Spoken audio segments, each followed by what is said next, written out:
Sanibona nini njani, welcome back to our YouTube channel. This is a KZN podcast. Sike sabika ukuthi ke uFezile Ngubane abazali bakhe bamhambisile ecaleni lokubulawa kuka Olerato Mongale bamisa epolice station kwaMashu ngoba bebebona ukuthi uyafunakala kule crime.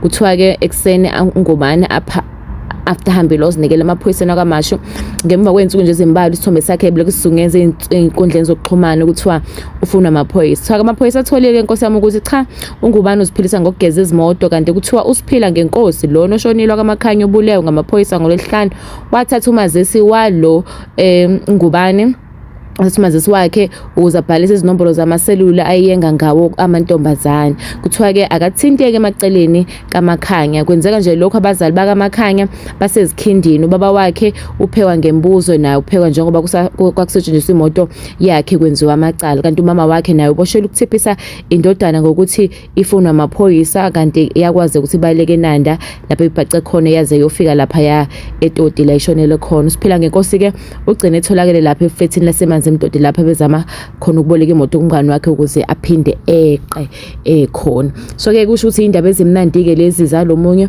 izeka ama social media networks abebelieve ukuthi cha uNgubane uyena ungqondo ngoba bebukeke ngathi mubi. Kuthiwa Nkosi yami isialarm senkosi lesi asiwashela imoto esingazi lutho ulo wathatha ID yakhe ngenza mhlawumbe wathatha ID yakhe wamnikeza imali wamkhokhela imali kodwa benza ubugebengu esebenzisa yena umazisi wakhe kube seyadedela kwathiwa cha. Kodwa however umthimkhulu still is on the run lo fake besimhlophe uyena kodingakalayo ke osolakala ukuthi ubehamba noPhilani osolazi ubehamba noPhila ngenkosi lo oshonile uyena osefuna amaphoyisa njengamanje umthimkhulu kodwa lo useclarishiwe ke ecaleni layo intombazane le ebulewe eGoli kepha bona besuka lapha eKZN. Luhlabeni ulawuleke bafethu Nkosi yami uTikTok noTwitter ke bese bethi uFezile uyingqondo cha ingoba nje umangcola Nkosi yami umfana nje uziwashela imoto.